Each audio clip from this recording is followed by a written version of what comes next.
na midimafo Herbal Center what the time on so ato yen so na time no esan ye duro ekuta yi mu no de edi mu akotena ye de babi ene se ankane suania na wono ohye ensase animu adodode de hu semso onanyafo inisafo seni wakasa akiremu de tia ebinimu kan sembi efa helicopter crash ya wone wo monya adwen no ho na maame baako ya frana se awula se wa wachese wono wa hepeteta kramu hu se Ghana galamse yenye ya adwen se betu ase ene busa na namacha nkonwanso akasa se mempani ayade nanso anala woye bibi manu a nka nakoma ebeto ne yem ebusia ensamno edoso enena nwumre no sia bremu ekase Sompa Wahani sia echipo enum kasafidie so yade esum we na hye no so se ene aya na watwini nyina awie yenti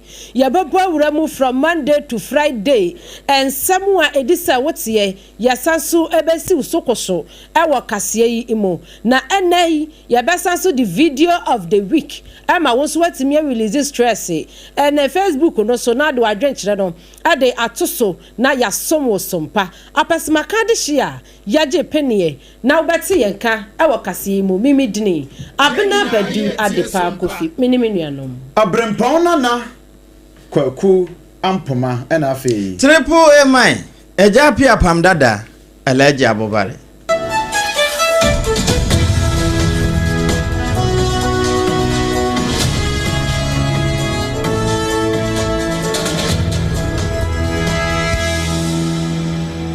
yada se ye free samno ase adiama o ukwada tuntum ye ja ema o my Ghana yete abeseno na yeni eda akotomojemu a enra empanimfo ya mamra ne amane a wanum ye state barrier chenchirenche edija empanimfo nsia mienu eye kwase ada no yedi kan pa wanum korabe no ema wanum ye nwotwe no wanum etu wamu kofi kwamu wo ni nyina efa sa helicopter Z9 military one de omo akwakopie mu oboase akodi dwumason ade abo man na ebinumu ekire mu sempanimfo ekwa na wanum ko oboase a enam so mafofia antwata no wadwade abamo wamo helicopter wanum de kono e crash ye ema nipa nwotwe kna na yanti kukurume yanti jame yanti dame yanti pejame no na ebinumu se eye galamsefo ana wanum kwati wanum so atua anasa wanum kopam wom wo site ahodo se de ebinumu nam social media no so kano sebio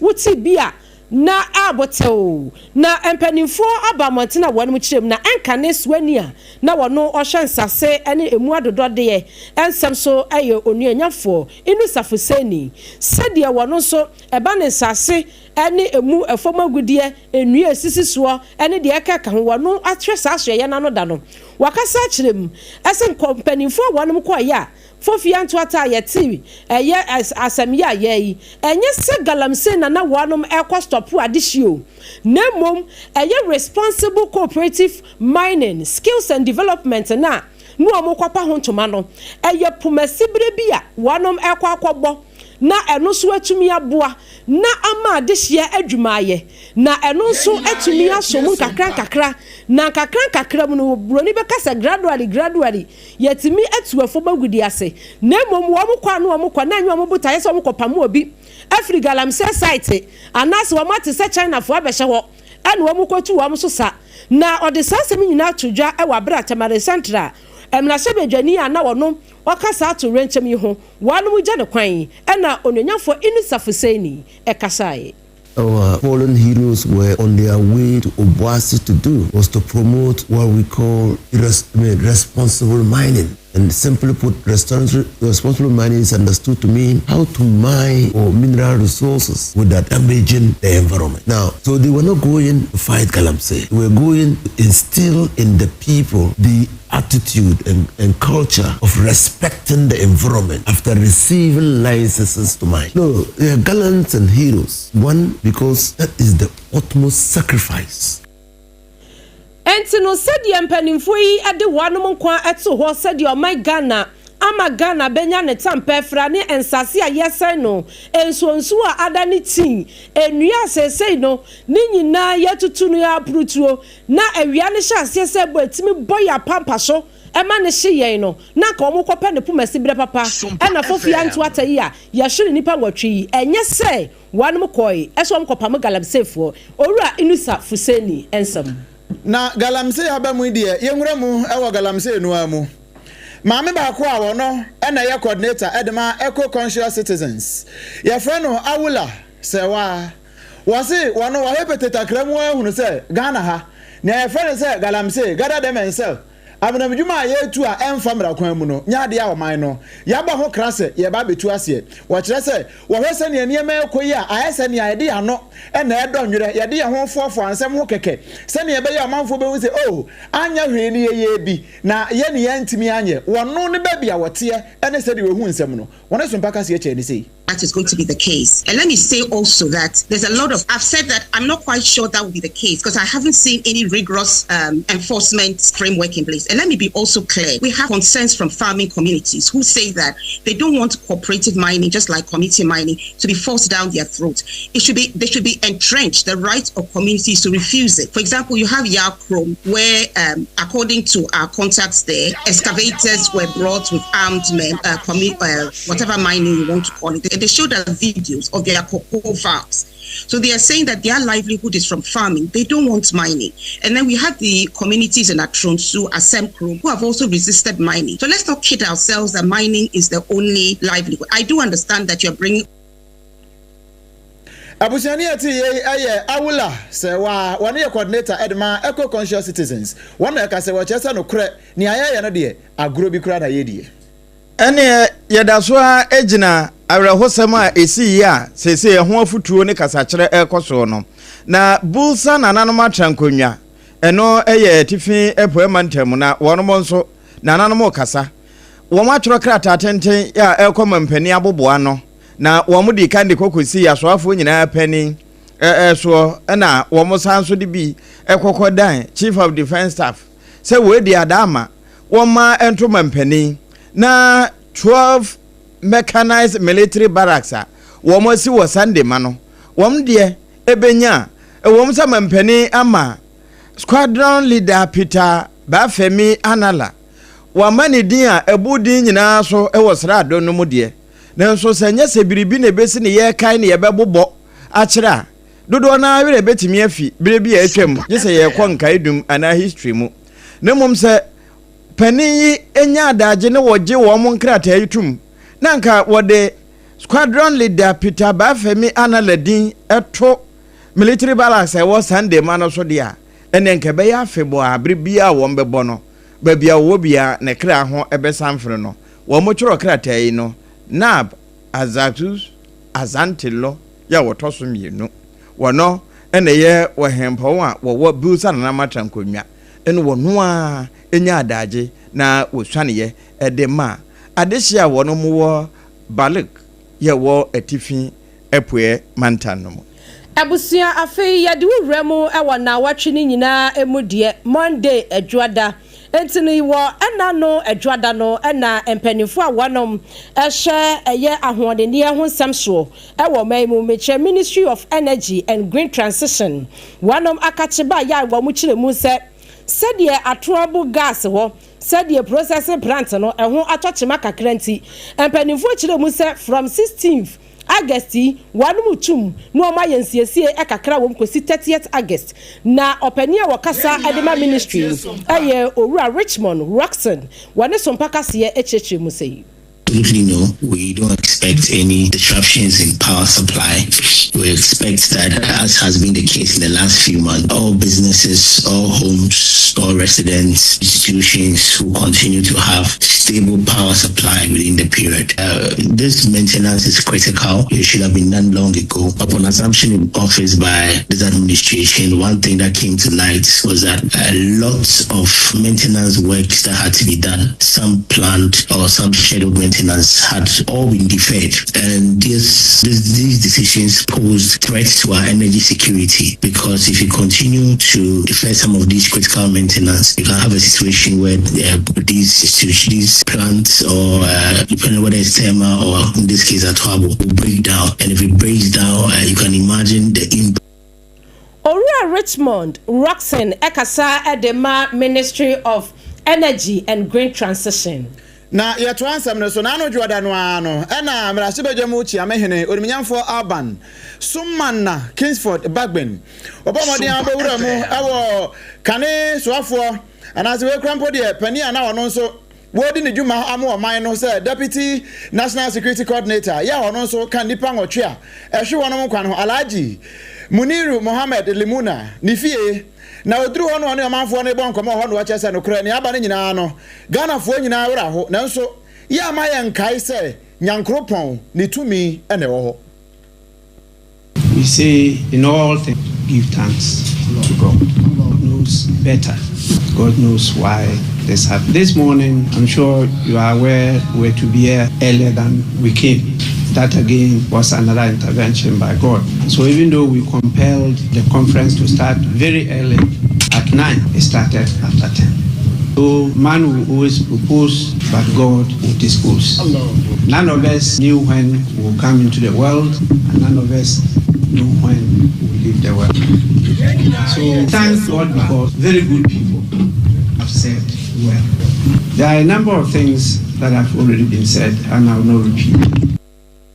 Emfa ho say ye nyina ye di areho no yemfa nche etrim say ne nyankopon apɛ no ɔno a ɛno ayɛ ne tumi nso ɛna ɛtri ase da wei ɛyɛ mrase bojam chiamehene Alban Kingsford Summanna Bagben na ɛno amu ɛna yɛda so agina na wei de soafo be de kyerɛ hwɛ yɛn sase agudi ahodo a yɛwɔ ɛne ɔbɔ ade ɛbɔ bra wɔde adom yɛn yɛwura Yusuf Sulemana na wɔno nso ɛkasa bi ɛde kyerɛ sɛ soafo a na wɔhwɛ yɛhoɔden ne ho nsɛm so uyi ono to nkyɛn sɛ de na wɔ mani asi abede ɛboa ma yɛhoɔden ne gyinaeɛ de wɔhwɛ yɛtenaeɛ so yɛwura Mutala Muhammad wɔno sɛ no nso n'ani abere papaapa ne nyina yɛ galamsey kon no a enti kwampa a wɔn bɛfa so atimi atu aseɛ de wɔn mutu ɛwɔ yɛn kwaye ahodoɔ mu no wɔn mu nya adagye kora tena ho di ho nkɔmɔ kasasie ansana wo hyɛ ne kwafiri kwan mu ewuyi. We can only put ourselves together as a country and fight this menace called Galamsey. And we have said, we are not saying that people should not mine, but we want you to mine responsibly. And so going forward, the policies that government is putting in place, we will have to ensure that those policies are implemented.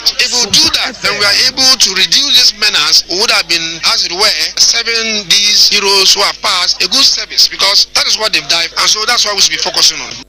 Enti soafo abedi akira wɔhwɛ yɛkwaye agudi ahodo ɛwɔ mu ɛne yɛnsuwa ɛna ate sɛ wɔkasa kyɛsɛ aba no ɛwɔ sɛ wɔde ne nasi fam na otimi etu ase sanse na me no ho so ɛna empanimfoe eti nana no ɛna no ɛbenada no ɛna Ghana Meteorological Agency ewiemu pade hunufoe yi wanom ɛde ensemisa bi ba ya na wanom ebisa ɛyɛ volta wanom ɛyi helicopter viare wanom helicopter bi a wanom se die ekopie mu ewo adanse akorofuro mu potam ho no a eno so yese wo ye force landing saa na wanom se no kuro ya mfimfini mantam wo baabi esan so koye force landing wo ho afa upie mu ewo poye mantam wo baabi a yese sada eno ɛna na Ghana metiofuo bi sa wanom se die aya na ebre ne bra no wɔn a wɔn di dwuma ɛwɔ helicopter nsɛmu aeroplane nsɛmu wɔn ba wanom akache ɛne ani abɛ register na yɛ de weather update ni nyinaa de ama wɔn no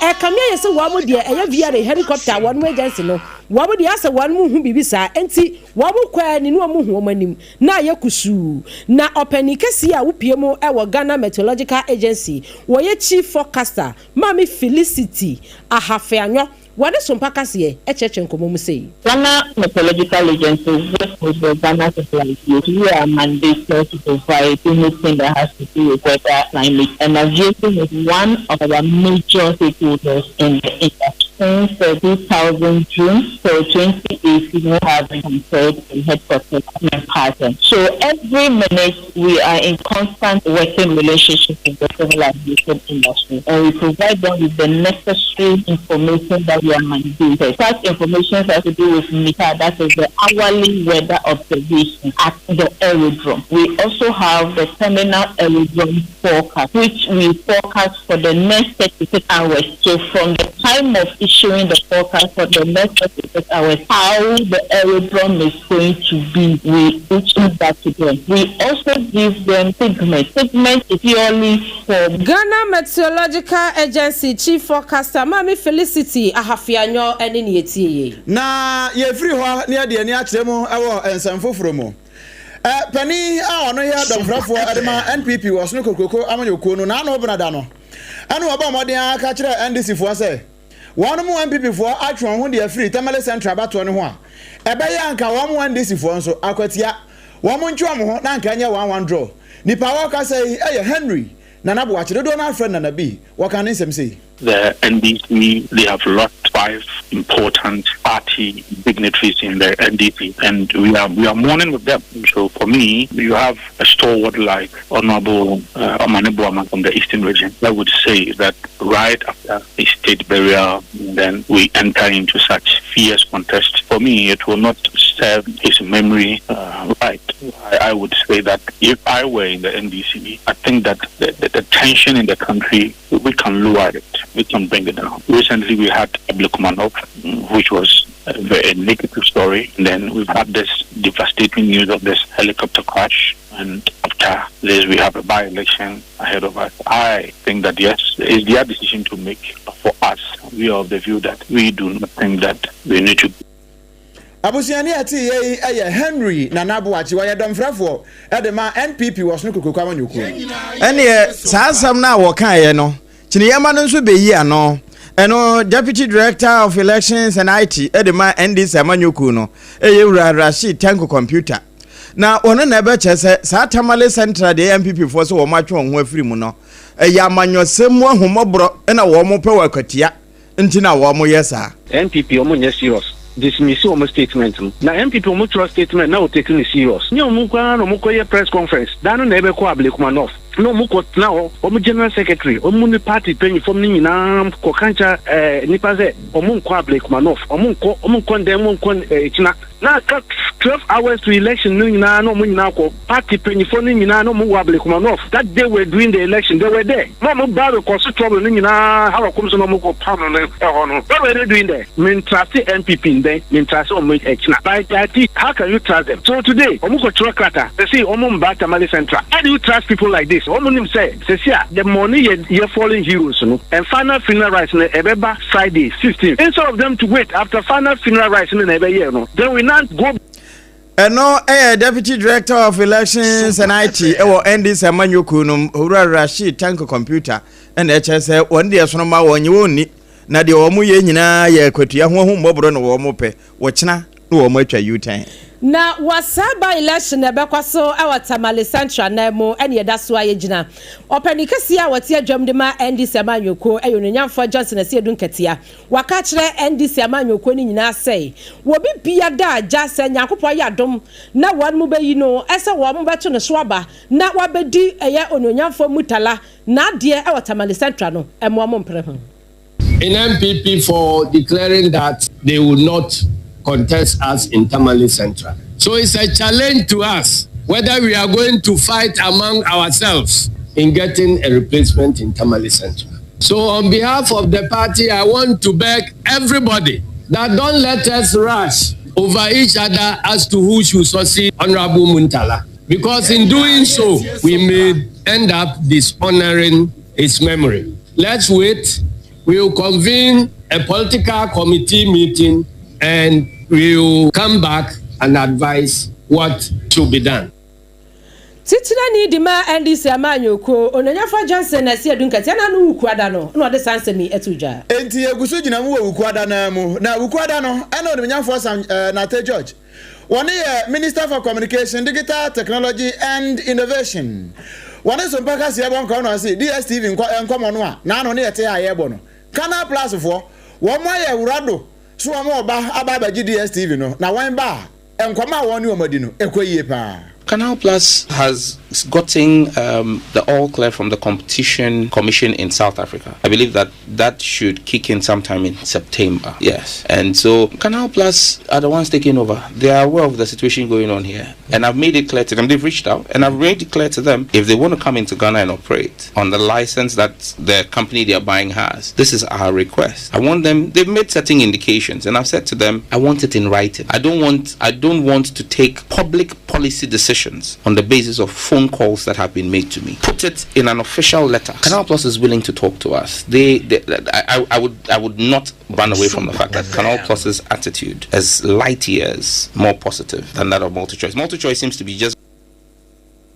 Abusia Aniati Samuel Nate George Honorable, one of Minister for Communication, Digital Technology and Innovation.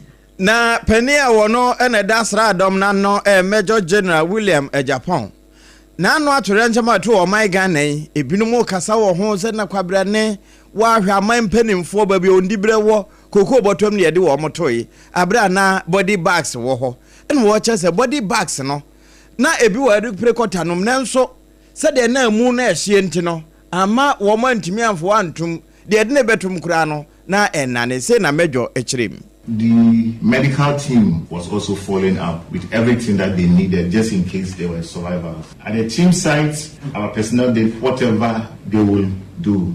It was getting very late.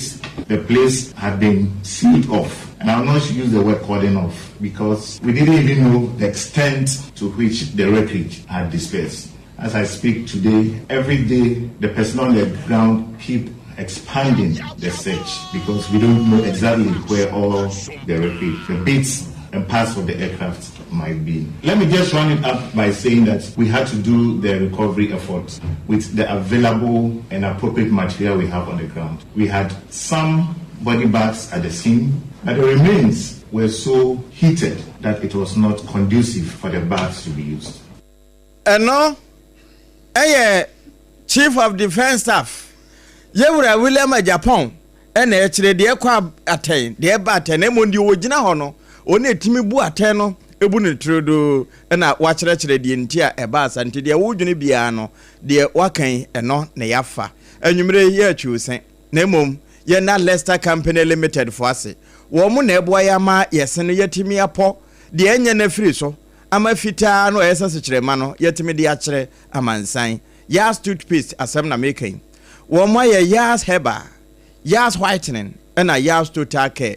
Nina yo sen wo no mu ho adwuma no sen chi nam no eye ho adwuma. Eye kaka duro ye num kuro na enum kankan ye duro. Bo modern se wonsa be kan bi atoapeten e wo Ghana ha ba bia. Anwumre wo no enenya adaje de nsa pem ne kokko. Eso yasene e wo kase mu. Na mom yegusu enyina no di na yedi edema wo manyi. Na medimafo Heba Center Dr. Tam daso ede time aten so se yade bi eto so no bra no won fata amonto so e opoku asema yira na yade no nyira ema ne mema mofra empene ne nkokora mu nyina mo yade anu aduro e wo ho na tiridie de yemfa mfene fikire anwumre wokuta yemu na wode time ato so no ukọ na ye tiridie a enuro obeyi ama no time Heba mixture eka ho eno ye tiridie do tatahwe wonu ato ntimi nidi ene eso no nom eno achi wo nkomwa no wo fom nti yade bi atwamu a na eba bebo opunu mu a eye time Heba mixture ene capsule so anwumre wo mo ena aso yasene a yede nsempa no eto awo menko koso amu afidi no na ha na de yede to awso no ede esene kuri Abusia yatoso ewo enano yawademu ensemu a edi akyerentwe pa ewo mayim na bako eye helicopter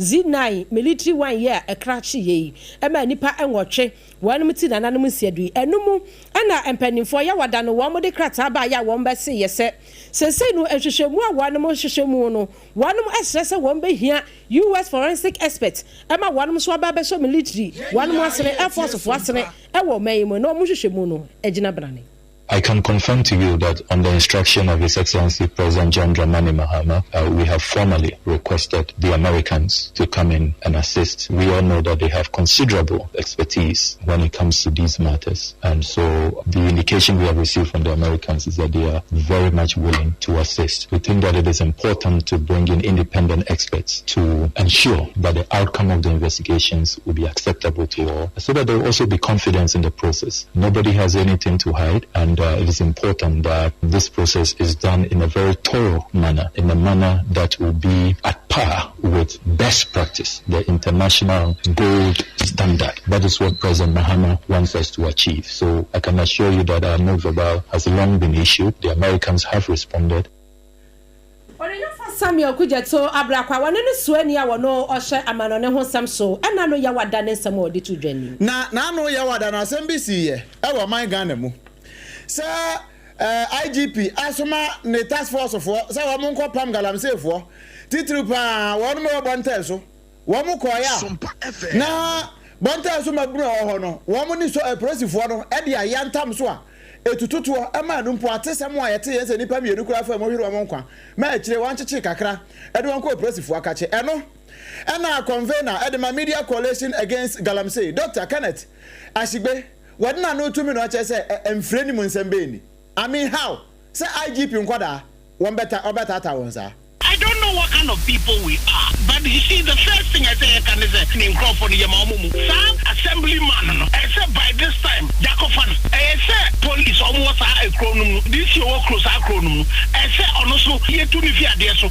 police a penny for more. I omen to me and yes, I did IGP team the fee baby by divisional commander, district commander on by this time I say enter the Chomunia. You waiting here starting investigation. Now I him for now omuka sadia no omuka hono immediately no say chomunia wow baby ayo do no ye ni bria abre no say ayeke you know amanfo ejomu enyanka amanfo omu ba ewu and the sad bit of it is that my name is from this particular region if you are saying or say onim sadia hu biana enokura se wo ye DCE MCE na won potamu ye to galamsey ya nchewo a e wo se ye yiwadi wo ye ohene now one potem assembly member no di bonta so for maburu nanim no e se wo mu nyina ye che won we engineer Kenneth Ashigbe nensem no na ensem wa engineer Kenneth Ashigbe kan ye ya ene nam so ama twifo atemokwa abankra che pani owo ho honorable Isaac Yos na ba be ya no e che se DC for de anya hwe ntima wo mo mfa bibia ma meto wo mo ko mu Minimum say, oh, Kasa, also Kasa with evidence. About some no more coming won't, but the American say, so my investigation at say, Obi, Edini Dean, Obi, Edin Bushini, Aquajet permit, or EPA, Aquajet permit, or Mineral Commission is said, Sani Togo Paso Galamsey or Omahuna, Sapeseno, Sani Pano, Omfani Dimabronting. But Sa dance in any and I mean, no Kase. Adansi ene se me ba ye me tu anamon ye checheche mrantie ye ko nsuo so ye ko pamo ye ko omudwane ni ye ko fa omo cham pumping machine evidence amedia mo no mbotumi asoma mo nia no aba praso police station oba hwe eye pumping machines a ya mi adum ya jiegu a ye si emfa ma enuanum enti so omo kasa na besere no me ni omo nya adwene me ya adwuma nipa no wakwa akwaje machine no ohun no wadwane wo de abesi wo okoto bie wa wasa so achesi no wasa so akwaje machine bio enti da me ka se ye nyina no enne de enwe keke nyina se su betwa yi a oni ase na me kan sa machine na emma mmeburu no tumi konsuo no so sa machine na tumi wura forest no mo munyi nkrata no sa machine na emewura oman mu a eja minu mienu se ye ho atoye bia ama de bewura oman mu a de bia no pressure be de MMDC so ye be ko medwane ye be gije de Honorable Isaac Yosin, Chifu Atimokwa Abankra Chepeni, ena woyi ensem ano echese DC for de wonu munyanye bibia se ye de santansa no ebeto wo mo so akuti akentema se wo de dase a ye boss wa na wahunu na senso se kasie yi enenam Ghana ha eni wiase amansan nyina antilodu na enanemra na yeda ne abayi na ye hwie ni nyina egu aboboa no se join ye e wo Facebook ne so eye Sompa 106.5 FM Accra ye hu se amanfo join comment ne bi ba na eba no nti odi ama ya na wa ne ntem na odi aba ye na ne ye hu sima pemra ye ba kaseɛ no nto asoɔ yɛde bɛma wo.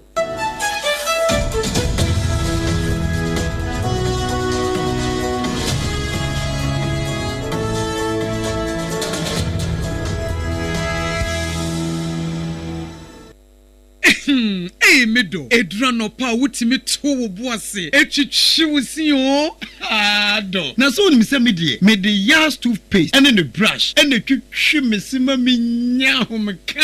Senti na ye bokoi na me dear me all-time favorite Yas herbal toothpaste and then the brush aboa me ama sesei menum nso a enwunu anasa de ehia me semfimfem me biem na won hwese me si aye fita sesrecha homa na et brightens Yas whitening toothpaste and then the brush and me di hwimese enti na wo se efei na Yas total care gel toothpaste and then the brush ne de ebo wo se ho ban demu ne nyina ema wonum ye sham. Oh yes, and Cretrodo, Yas Herba, Yas Whitening, and the Yas Total Care Gel Toothpaste, and then the brush, Abusian Chamfa. Sawo Pedro to a one kind ha. For Leicester Ghana Limited, and was 050-161-9588.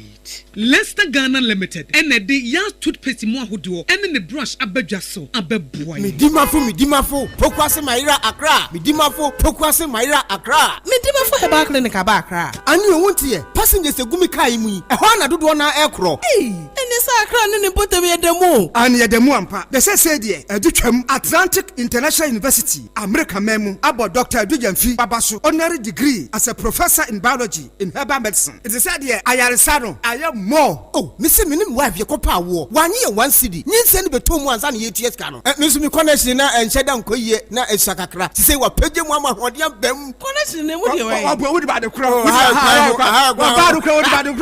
Stroke on so dear. What found small. Chessa, I did the one who any dear Siano. Yari Bia Tatia, ever Dr. Tamdaso and so. Diabetes, hepatitis B, prostate, hypertension, malaria. Yari Bia. Kumasi say, oh, go opposite government school. No. And then Krahanso, Obepim. Ewo Pokuase Maira Kwano so. For a doctor 0244-774-282 number 0500-727215. Midimba for Herbal Clinic. Wudima for Newa. Kweku, minim se wa yeshe. Me kra man nane. Na so ebony show ho embaso. Mane Honsepeno. Ebony Condoms comes in different flavors and available in all pharmacies, chemical shops, over-the-counter shops, and pubs. For bulk purchases, contact 055-230-0075. Ebony Condoms, Ghana's most pleasurable condoms. Make it worth it. We got peppermint, strawberry, vanilla, chocolate. We got peppermint, strawberry, vanilla, chocolate. It only the view is a condom. The condom mulia then it's not on, but the dosu got as a condom.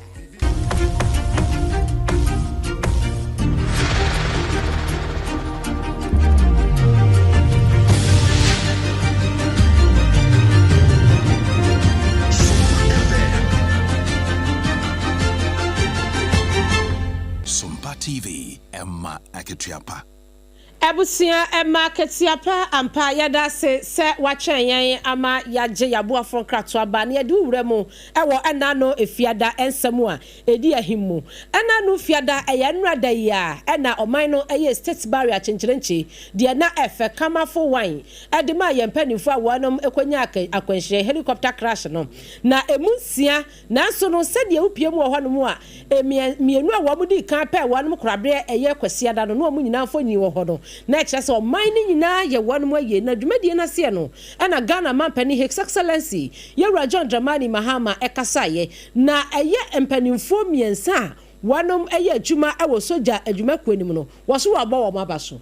So it is with all this in mind that I would like today to announce the government's decisions to honor the service of these individuals and secure the futures of those they left behind. I humbly request the spirit of compassion that is the hallmark of our nation for these bereaved families. Promotions in our armed forces are never given lightly, and posthumous promotions are the highest mark of respect respect for duty performed even unto death. Accordingly, I have approved the following. Squadron Leader Peter Bafemi Anala is promoted to the rank of Wing Commander. Flying Officer Manan Chum Ampedu is promoted to the rank of Flight Lieutenant. Sergeant Ernest Adomensa is promoted to the rank of Flight.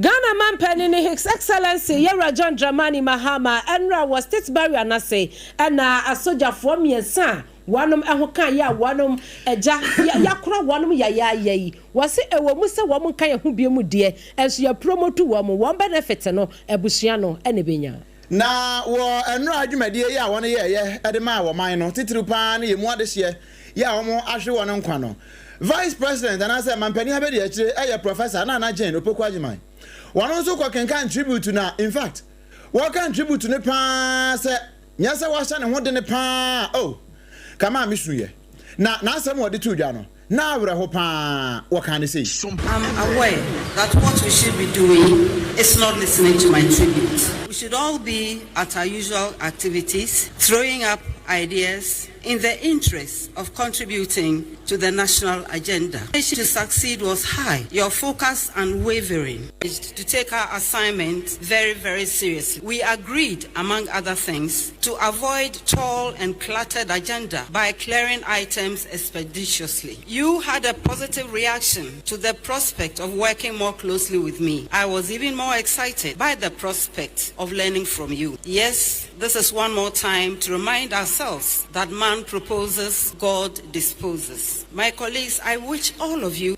peaceful rest. I thank each one of you for your examples of selflessness, commitment to duty, and your abiding belief in the ability of our country to be better for all of us. I pray that we can all gather the strength to say and believe with the hymnist that through the love of God our Savior, all is well.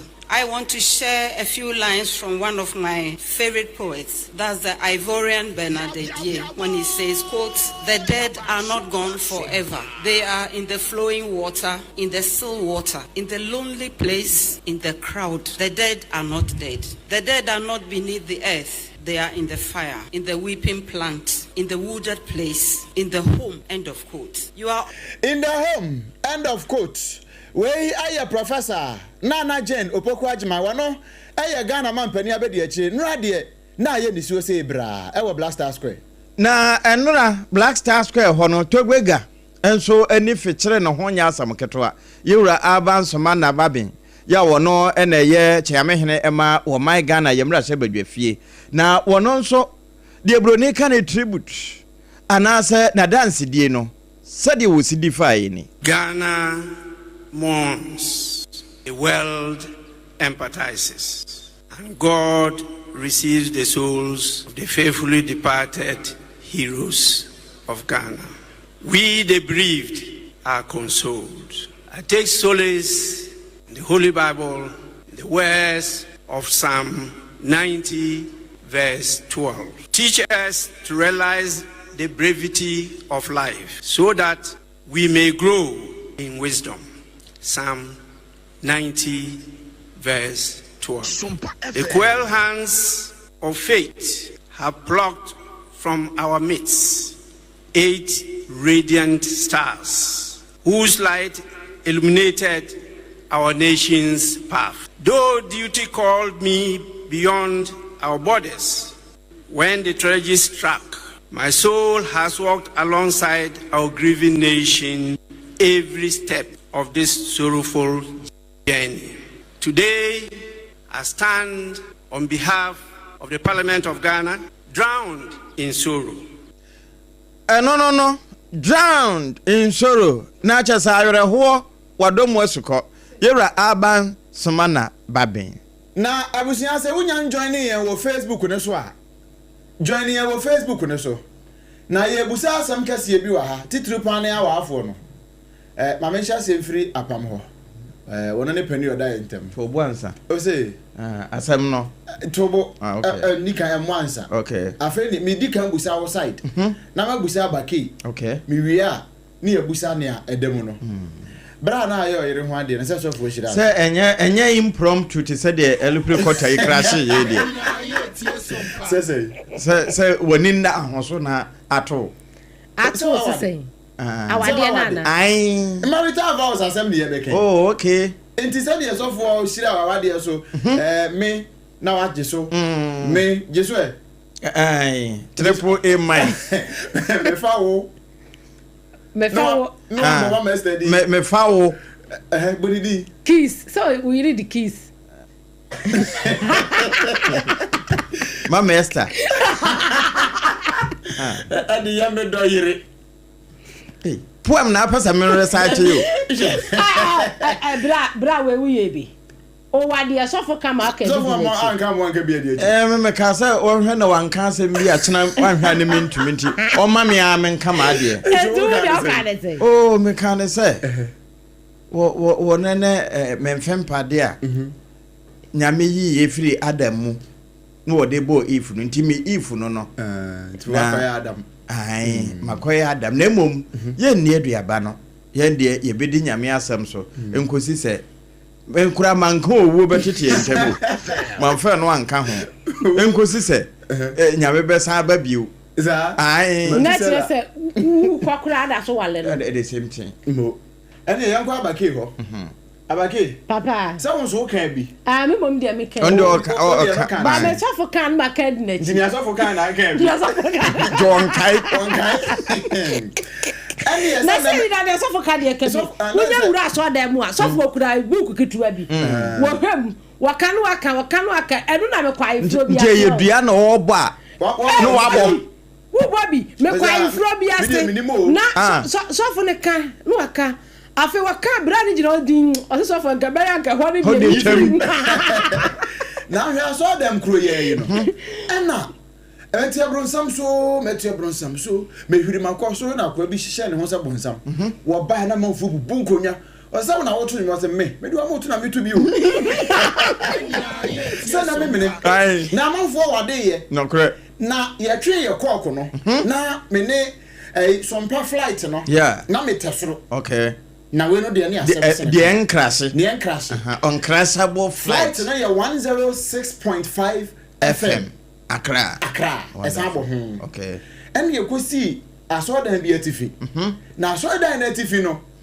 Na so for officiate awade. Okay. And na wo exchange marital vows. No. Wo mo kan tamadinse. Mo tobo etiefo ma Facebook. Asem we kura mpo no on say nyankopɔ cross wo mpo wo say da sha no so e. Yes, wale ande yes. Mama nkanta monfa monkanta nyina mawurade. Yes, wale ande enu kra ya ni wontam. Ke ya hwe. Abusia say wo dey ma Facebook ne so. Ate azi. Mo dinse. Mo odinse. Eno ni yansidie. Yansidie wankantam. Usia ma Facebook ne so apam ye mfra no mo bra Facebook. Tumni kana bra Sompa 106.5 FM. Na wa anyira. Hono gate no. See ya de to so. Ya de to so. Ne mo mansa na ya de beto so ne ya mpesa beto na so. Ana wonsa so. Bra na ento wani mpe. Sanse mpani kura se wani semu a. Ye ni nya. Se bra de se wonsa simu a. Because wani sem na wunya bi ni ya. Bia na wonsa nduru. Etimi di ja. Enti wonsa simu a. Ye ni nya mo se be no. Yasesa no power of attorney ye de asesa no nanso ye de ya flight de kosi aso dan na no ni ayeti ye ni bi ni se me family le no kwalum se ma fawo ampa se me yere no kware mu se ma fawo awon kwalum se ma fawo ampa se me yere ma fawo se o ile ya to asie tie ase enunti me den senchena yi me mawo Mede sencheni ma se mafawo ampase se mafawo se ampase meyere awo nyame eja nyame oba nyame susu konkron din mu amen se me family le no kwalum se mafawo ampase meyere no kware mu se mafawo awon kwalum se mafawo ampase meyere mafawo se o ile ya to asie tie ase enunti me den senchena yi me mawo se mafawo ampase meyere awo nyame eja nyame oba nyame susu konkron din mu amen Eja today. Just say sofo na eka na oka di nachi. Empo no. Nti oka say me fa wo say meyire no. Ozo wo yire nti oni sofo yire. Enti we na sawade ado wo kofie. Na bibi kosi a. Bibi kosi a was hey sister. Sofo na ka say me ka na me ka bi mpra me refi. Wow. Osi. Just nyoti e ka na tifonte. Say wo de ti o asase no. Wo de ti asase no. Say my family no kwanum. Say my fawo ampasa mere no kware. Family no kwanum. Say family no kwanum. Say my fawo ampasa mere no kware mu. Say my fawo awon kwanum. Say my fawo ampasa mere. My fawo say we le. Yantu asiye. Tie, ase enunti me den senchena yi me mawo. Me den senchena mawo. Say my fawo ampasa. Say my fawo say ampasa. Meyere awo nyame eja nyame oba nyame susu konkron di mu amen akwasa so for yere what's what for yere ma fa wo yere ma fa wo ampase we gra wa say ampa no kura mu ma fa ana uti azam na o say Mafao no krem. Ampa ba no wafa no. Wafa no so aka no krem. Waka no krem. Wafa na ampa no krem. Wafa no. Ampa no krem. Nevo. Awade we waso amu hwehwe mu. So boy so for yire no. So we mafa wo yire no. Wafa so for yire na ampa no krem. Abusiafo nya ni e Facebook. Nipa no wafa so for yire no. Wafa no. Na wa yire no so wafa no. Afa de zafu ni jina no wo shiri. Oh. Wama ga no crazy ni tia so ompeso obehwe yanim. Ana we the secret camera na record to mo anhu. Yes ade anko achi ye. Ke hono anko mo delete ye. Mafawo yire. Mafawo. Se mafawo yire. Nte eba ne se ya se entama ati se okana otia. Ahonhom no nsom de. Oh, when everyone no aba na wa correct ho no de ahonhom no be so. Oh, okay. But when ankasa na corrections na wo ye no kra enheda animu sa enti wo fom a wo mo enheda entwena so bebre. Oh, okay. Wo no asem na asa. Ba anza wo de gina se me de gina hyedie no ankasa no ye talking into the sisu se ne wa kan se wa no fom yo. Sile aboso. Nti say ye printing mistake yo seal boso. When you sign the therefore and to cry what sign? I said no. Na say be ya wajina ni che wa Facebook na abusua. This is Facebook for me. Behwe ne ekoso yi. Na if possible kura fa location ne to ya se. Ebia na wunim. Ye de ye nka. Sunday ye nka se putu onhye. Da bi na nso ya share ye dijo. Ya twese kan akwadwo. Nti we de ahye ene ye adwo na emum so nim ba bi kro a ene anim eduka na abrante anu ni no bi nso na ba no ni no bi nso kro a obi ko ye be ka kire wo se nipa so masia ma ye hunu ho odi ma ye hunu na na ebo amunyina ma omo burusi ba tumrika ye nyanyi mfiri so ansa omo se ya mo last one enti odi the last one ansa na wa kenkan amanfo adwen kire no hwa mehwe empa cho we wedding vows and your consonant. Say my family no kwanum. Say my fawo ampasa mere no kware mu. Say my fawo awon kwanum. Say my fawo ampasa mere. My fawo say we le. Yantu asiye. Tie, ase enunti me den senchena yi me mawo. Me den senchena mawo. Say my fawo ampasa. Say my fawo say ampasa mere. Awo nyame eja nyame oba nyame susu konkron di mu amen me family no kwanum se mafawo ampasa mere no kware mu se mafawo awon kwalum se mafawo ampasa mere mafawo se we le yantu asiye tie ase enunti me den senchena yi me mawo me den senchena mawo se mafawo ampasa se mafawo se ampasa meyere awo nyame eja Oh, Yamiaja. Yamioba. Yamioba. Yamisusu konkron. Amusu konkron. Amen. Amen. Eja. Nyaminsu kronkron. Eno na atia. Osakra ya okwa asore ni yebo nesu no. Yeah. Ni ese e ofa nyame. Ose me ose me ka no academy chi ni obo me no obo de me atia dangbate. Ose me fa Yesu se me kra na magem ko ose me fa Yesu kra agensa. Ebini o. Ebini. So what you Na afen yenko a video of the day na nkasa so. Abusia se unya maya. Johnny na we no eje. Ye de we prapra kwem. We prapra kwanum. Na Sarfo wa ha die. Sarfo de Romi 213. Yanko. Eja nyabotre. Na Sarfo in the mix yo. In the mix yo. Hew. Review. Wo de hwe. Nyabotre. Park su no ogine. Park su wo pon no. Wo pon. Na wo pon. Wapon okokra. You man sanko na china me hade. Odi nyabotre. Wache ball ni gane ana. Dabi. Ball wo mo bo na opon. Wo gina fifi wo no opon. Asembeba. O gina fifi wo no opon. Okay, referee of the year. Aha. Odi.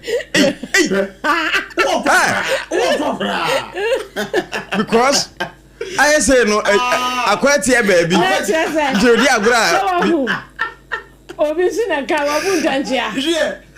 O baby ona na wo kokora. O pata no. Oko school ho de na hwe uda no. Oh. Anyway, this is how to officiate a match in Africa. Yeah. Okay. Watch the final. Say, one who say referee for Mrano. A womb. Say, would the match? Nay, a tension match. Baby, I say, yeah, boy, Joe, so no. Aqua, my woman. Would you never for a chief?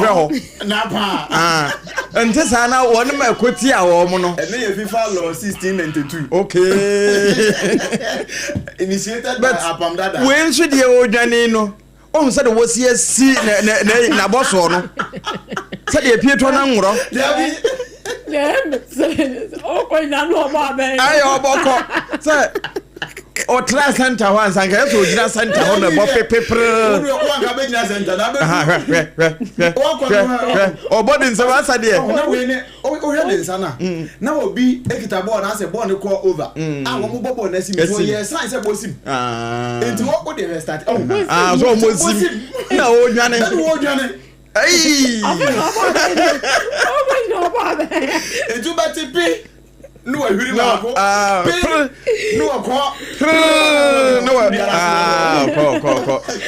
I feel na aduna baso into the hill. That's what more say more you go say. Why no man in saso. I feel really a trouble. I say. I feel entry. Bo. What Oh yeah. Oh wait. Sure. Missy what them man de kwata no. Bibini edipa o. Bibini edipa. Wow. Bibini edipa. AI intelligence power dey aye adwuma. Eja, enough of. Sure. Ba kwa na dwen adwuma. Oh yeah. Serious. Na dwen adwuma. Oh yeah, good. Me na ho. Especially we obedi award. Opportunity na mo kwa match na. Na one say ototo ani nso a unhu abambofo bia wo ho a ya kasi ya buo tutuzi na we ya buo ya tete enyinam FC Porto ne rock na wo nso a school park so mo my father local derby local derby no sa anya draw a yempon derby enti da say 0-0 1 1 10 10 ano yampon enna yetimi ka se ye be boa ma de ache ma de ache enti se wo mpese ye be boa ma de ache ma de mpai na mo ba ku wini enti sa na obi wini de a ji so di referee we yachi ba ku wini enti eze wo pe baby de hwe antis bi a wo yi hwe de boni se wa se de o sanate si park so akogina torchlight ho no hwe afehwe na boss ho no se de wosi esiri ne po we nya friend nyansapo wa body nyansapo wow hwe se me hwe video yi din a metimi aka se referee kura bia wendi match ni ntino odwane se no de anya bia oji infringement bia se waje ne enu kwan so waje penalty bi obi de take yes ana penalty bi obi de share first goal ena onenam park no so nso ebetimi aba se wate hwe spring bi obi aka odi jaye be po enya me ba ne odwane age ne kra nkwa na favorite Facebook nkwa kenka message ni bimra na ya boy say good evening to you all. I'm enjoying your educative, marvelous, entertaining, outstanding and fantastic show. Ewa danso man shukura. I see in fact you guys are the best among the rest. Na ya boy you dey buy no. And wasamba chia say good evening boss. Ayate wa ha. Starboy say ohwe live. Ewa Hafumem airport. Na kasiano de we biem say ku ha. Correct. Poncho. Emanamu Poncho BM Wenchi Poncho information center baby ababren shop no wo no traditional council no opposite was BM a wo fa Sompa kase na live no correct mo man time mu enti ye chia won nyina Poncho mo na ko mo abo atin di Fabric Kuma Central was say fantastic news is blazing okay loud inside Dansoma asoda wonderful. A very special greetings, Uncle my girlfriend, Ayim, aka Nana Henkan, Golden Boy, inside Kadi constituency. Engineer Shamaba, or say, as you feel, yo, we don't weep, okay. Don't we gather around and praise her? Honorable Grace, I used to Dankwa, Deputy Minister for Health, alias legendary woman. Greetings to Ajinkesi Jerome Quanson. Nedi odi abano no Maswood Edifri Kumaso Bantama or say no kure our hearts and prayers goes out to the bereaved families of the entire country in solidarity in these difficult times of national disaster. May their humble souls rest in peace. Regards to Honorable Sampine and Kuka. Nedi ya wo de abano no Rahim Rankin they say hashtag Galamsey is not a game of football. We comments up pillar 2. One also say what if we don't make a constituency here? Or say fight against Galamsey is one of the NDC campaign promises. JDM, please remember and stop Galamsey now. Simple. As we neka. Nedia the buy no. Rahim Rankin the about say mon komanim. Ejumana na moye no. Nana ya boy say hey na serie pa. Was 17 million. Referee na say I from no. Ena Bema Tintin Gramo. One also no dia bay. Was say me kind brofona. Okay. Watching you live from Ofankwa barrier. Wow. This one pa referee mu Pro Max pa. My greetings goes to Honorable Gloria Usu MP for Trobu constituency. She's doing a great job. Ne dia ba no. Enti ena delicious juices. Was so live. Ewa betifi na wa maye nyina dwo yemuni adwuma ye bo adwuma pa adwuma dase na afa no waso wa fidi a ye de na wotwe ne nyina mu nsam no de bokotodwem no eto awo na mom ene de ba ye ne bi ne se bu sa na no matankonwa ese se mampani ama ana ladi aburu din nyina so na se wode ne din eto Sunday ma military barracks na e wo ho no a anka de din no ebeka pa enkane swani anu ono so hye ensase ene emu adodode no eye ononyafo inusafuseni wakasa chem se yempanimfo nwotwe no akwanhia wanom ekohia ye no na nye se wo mukotata galamsefo nemom ehihye ye pa na ebeboa ama maburanya adwuma ye na yatwe ye ho afri galamsey hunti ena wonum koy ena wo kan se anya galamsey nti ai eno na awula se wa wode atu je chese we nyina kire sa man no onye krado se Galamsey kun no wabekun ene na ye na mo ase emammo efa Sompa nkura bata e wo Ghana ha nyina Damfopa radio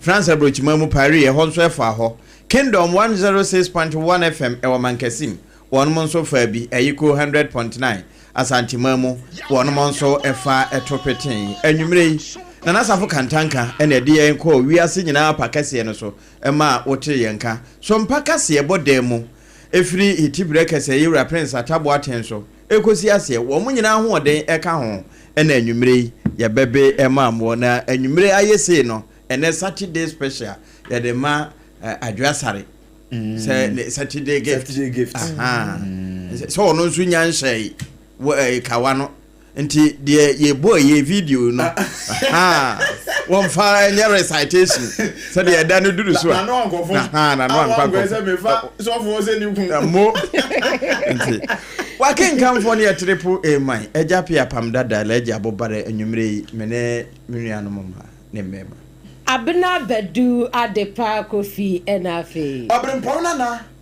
kwaku ampoma ya kubu ya mamu nyina moniti ya